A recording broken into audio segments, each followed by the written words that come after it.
Listo, ¿qué tenemos aquí en pantalla? Bueno, nosotros tenemos aquí en pantalla una pirámide de población, ¿sí?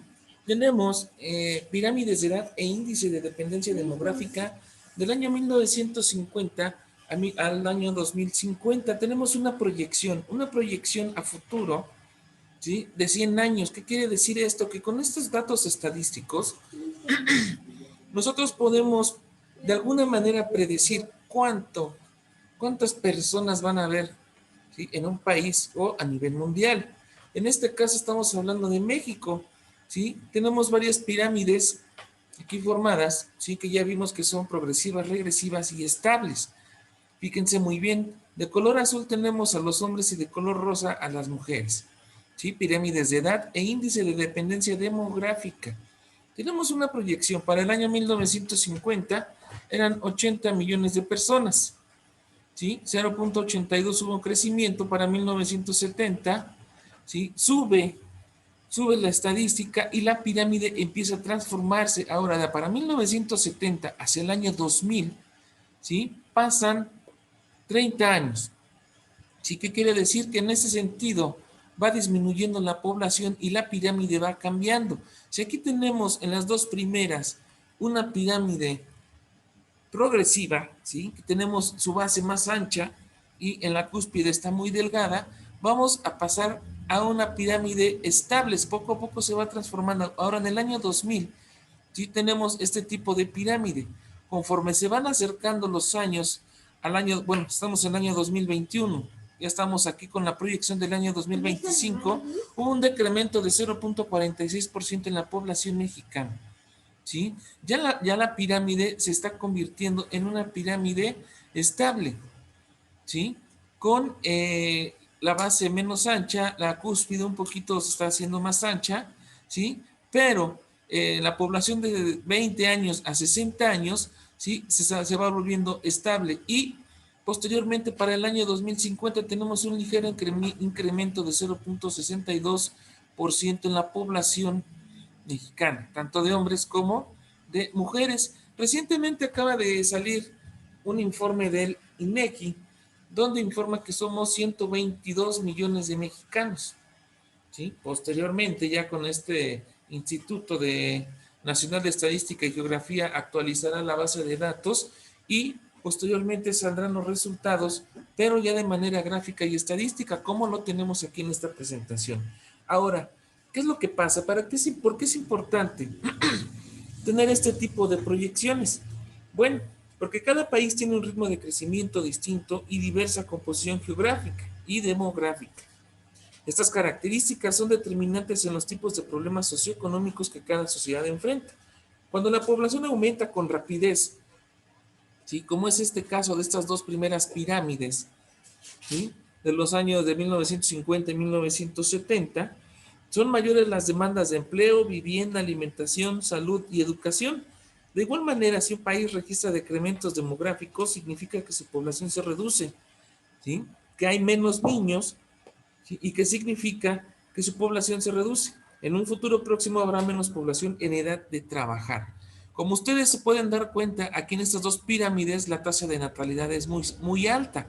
Para el año 2000, estos niños que nacieron obviamente se van ascendiendo en esta pirámide, ¿sí? Y pasan de hacer la fuerza laboral de un país. Para el año 2025 tenemos que la edad laboral, ¿sí? De 20 a 50, 60 años.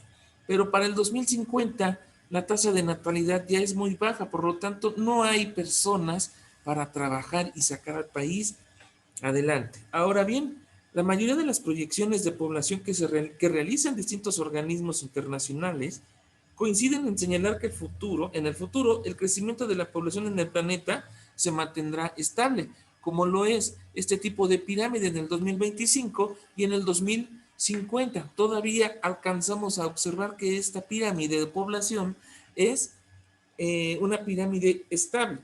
Ahora bien, en las próximas décadas, la mayoría de la población mundial se concentrará en países menos desarrollados. En el 2030, 85% de la población mundial vivirá en esas naciones. Estamos hablando de países subdesarrollados o continentes subdesarrollados, como el caso de África, América, En la sección de América del Sur, América Central, tenemos países subdesarrollados donde se concentra este tipo de población. Muy bien, este acelerado crecimiento plantea grandes dificultades a los países pobres porque no cuentan con los recursos necesarios para satisfacer las necesidades básicas, ¿sí?, de su población.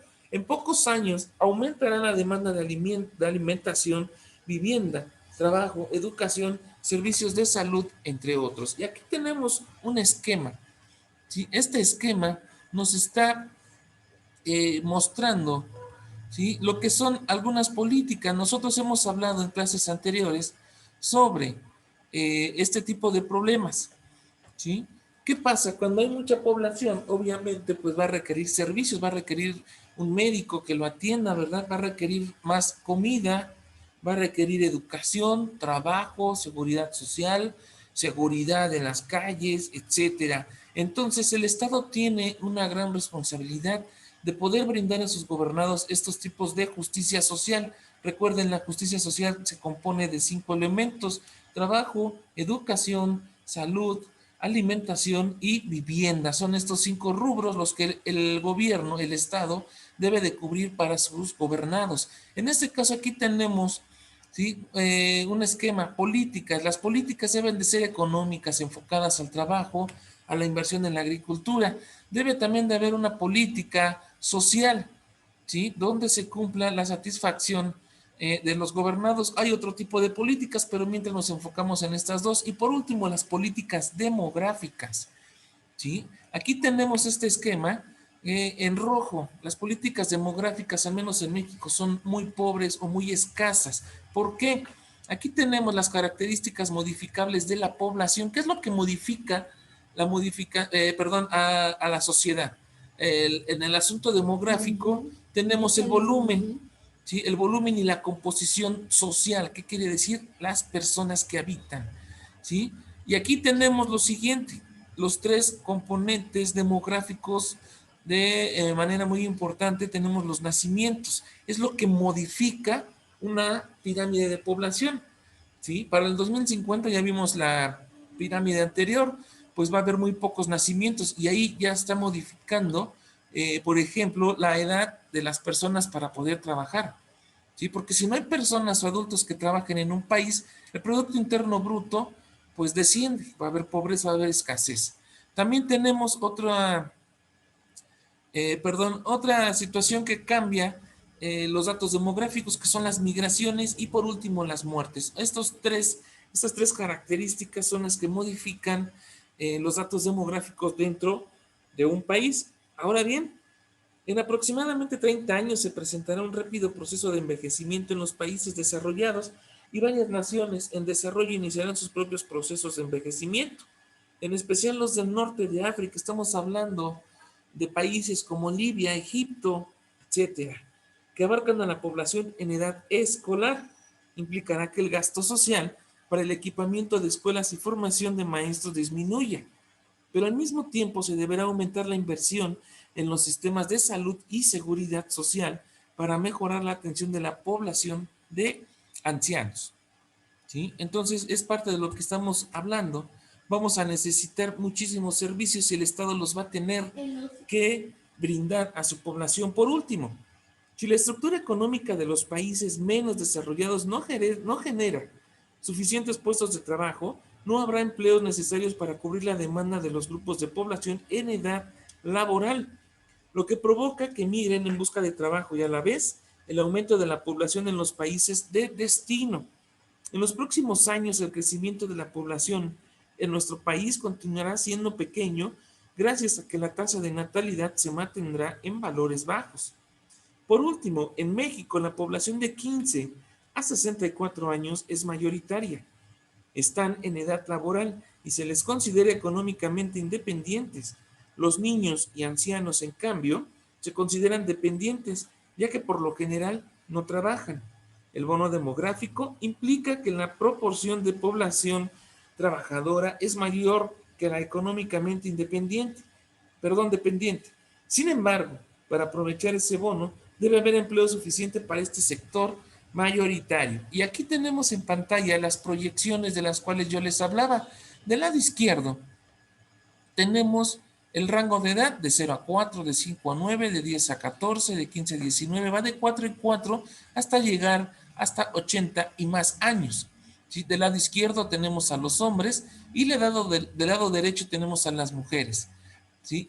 Esto es un ejemplo de los tipos de pirámide de población de Europa, desde 1950 hasta el año 2050. Hemos revisado en páginas anteriores en nuestro libro que de por sí los tipos de pirámide de población en Europa son de manera regresivas, pero aquí tenemos en 1950.